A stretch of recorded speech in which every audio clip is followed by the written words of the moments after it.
Hey guys, hey Anthony here. What's going on? I just got back from seeing Super Troopers 2.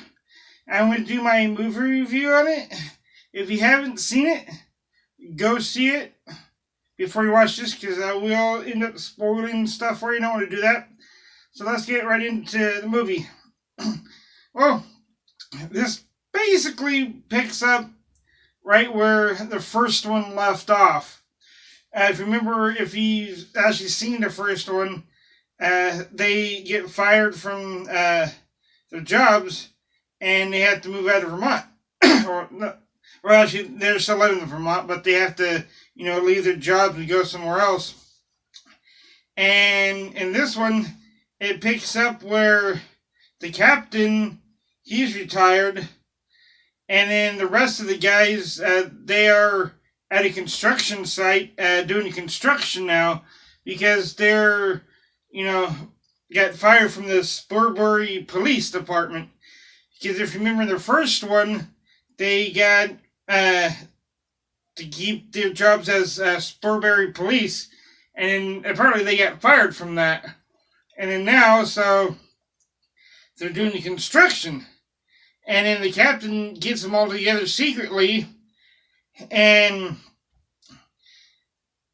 basically tells them that they're going to be cops again because Lynda Carter, she, in the first one played the council person, like a mayor or whatever she was. Well, she comes back in this one and she tells them that the city that they're in, St. George du Loir, is actually in Vermont, part of the U.S., because there's some border marker rocks that I guess they recently found that really make the border around it. So now it's the U.S.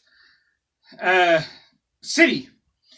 And they have to go into Vermont, there, the city, and they're in this little hunting cabin they fixed up to their little office, and they have to get introduced into the Mounties and help the Mounties and the whole city kind of get converted from Canadians to Americans.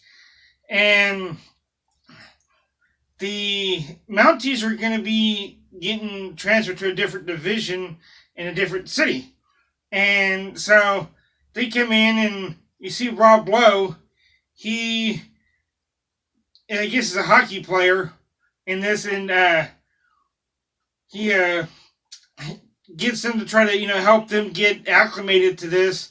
And there's this gal, I don't remember what her name was, but I guess she worked for this, like a city worker in a development office, and she's helping them acclimate too. And then they end up starting this war with the local Mounties. And the Mounties don't want the Vermont patrol to come in to take over, and neither does the Canadians. So the Mounties end up putting this raw meat in their, in the Mounties, or the Mounties put the raw meat in the troopers station, and this big old bear comes in, and that starts the war. So they end up kidnapping the Mounties and painting them red, white, and blue, and they're naked out in the forest. And while they're out there, they're messing around with their the citizens. They dress like Mounties, getting in their cars and pulling people over and kind of doing a lot of their skits and stuff that they did before in the first one. And then they pull over Jim Gaffigan in this one. And he kind of like, hey, didn't you guys pull me over before? They're like, we don't remember you. And then Jim Gaffigan's all, so you guys are Mounties now. Or should I say, Meounties? And they ended up, stealing this car and end up remembering him because they're screwing with him. And they go around screwing with people, and they end up coming across these little kids because they were putting new speed limit signs and these kids are all hyped up on something, and they take them out to this little boat shed, and kind of find that they have find all these crates of pills. These crates that have these big old bags full of like different types of pills and AK-48s and all this other stuff. And then that's when Farva shoots down that bald eagle. That's a funny so. Get away, Baldy! And shoots him down, and Ramathorn, he asks Ramathorn when he wins, and he's all, a one-way ticket to hell. And then, so they had like 5 different pills. And so they all each took one. There was, I think it was, Rabbit is all jacked up, like, speed or something. Farva couldn't move. He was kind of paralyzed. Ramathorn, he was like, he took this thing that ended up, they all, there's one of them that was on speed, and they ended up looking him up, and the one that Ramathorn was called, it was some Canadian pill that was supposed to enhance the female hormones and stuff, and so throughout the whole movie, he just starts taking those, and because apparently he gives him good orgasms or something, and then through the whole movie, he start really, like being bitchy and hormonal, and his mustache starts falling off, and toward the end of the movie, his nipples start. He has a white T-shirt on, and it's has wet nipples and lactating, and so now they're trying to find out where all these drugs are coming from and who's trying to bring them over the border. And they thought that they were, trying to bring it from Canada over to the U.S. And then they looking into it, and then they ended up figuring out that they weren't smuggling it over, that they were leaving them there. That whoever was doing the smuggling, the smugglers were there in Saint George de l'Oise, and that they're leaving it there for whenever it became the United States town, because it wasn't worth much in Canada, but in America it's worth a buttload of money, and they ended up finding a couple more crates and stuff full of all that stuff around town, like little drop zones full of all the pills and guns, and then they kind of think that it's the police, the Mounties. So they end up getting into the dash cam and seeing one of the gals, the gal that worked for the city, comes over and starts, messing around with one of the, I think it was a Rabbit. I think it was, and the rookie, and so him and her end up getting, because they had a lot of the stuff in the troopers station, and then what happened is that somebody ended up came and kidnapping them and taking the stuff with them, and they ended up tracking it to a lumber mill, and they had Rabbit and the rookie, and the gal from the office, like the city worker, tied up on this big old lumber saw, and come to find out that Rob Lowe was the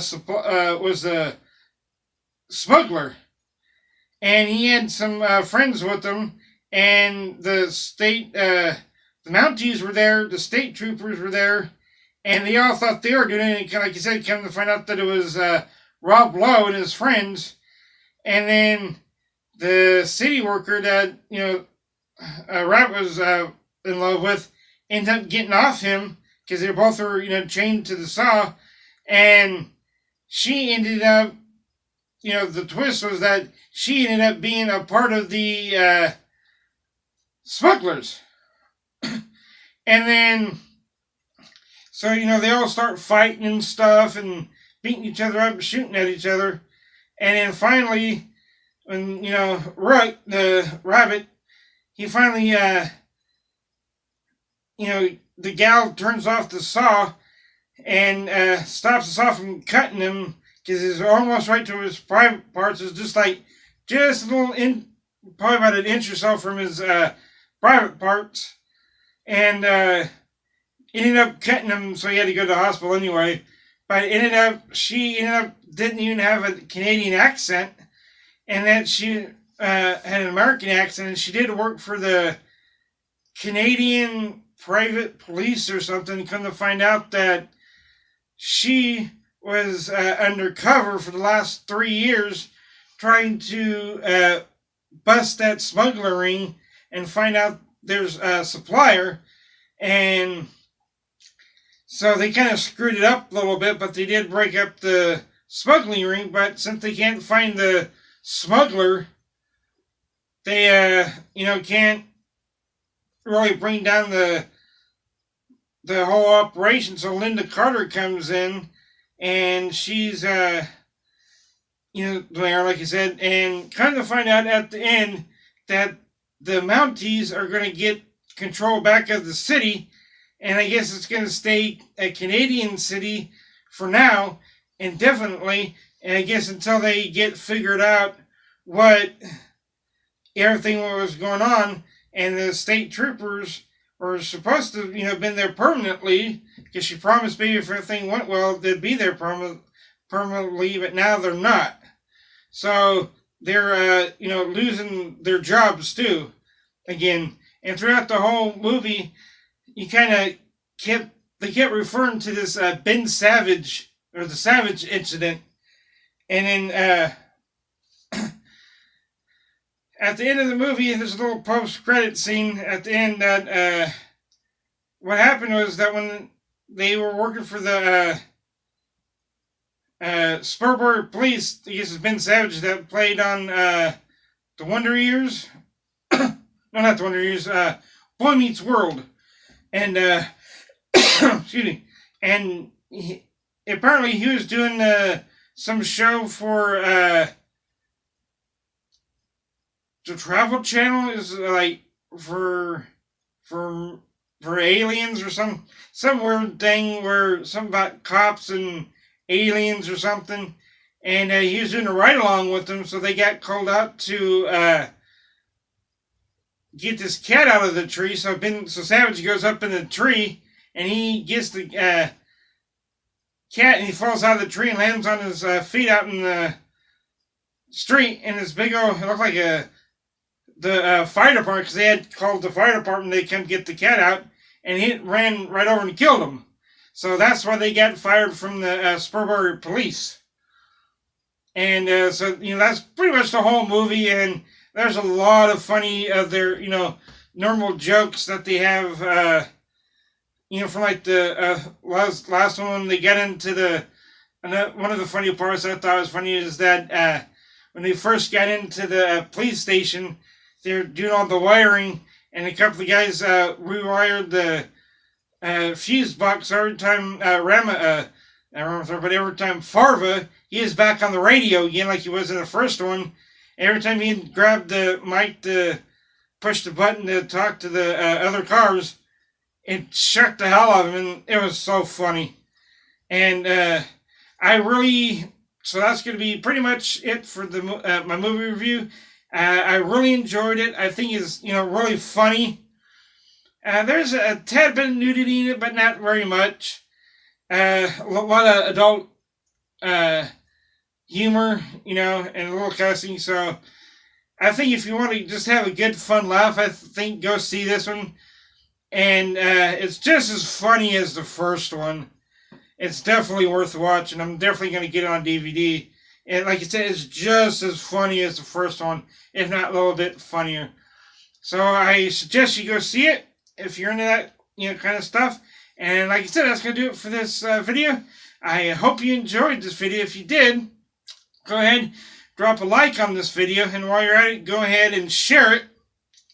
And go ahead and smack the subscribe button and hit that notification bell so you can stay up to date, or so you can stay, like I said, stay up to date with all my content and be notified when I do upload.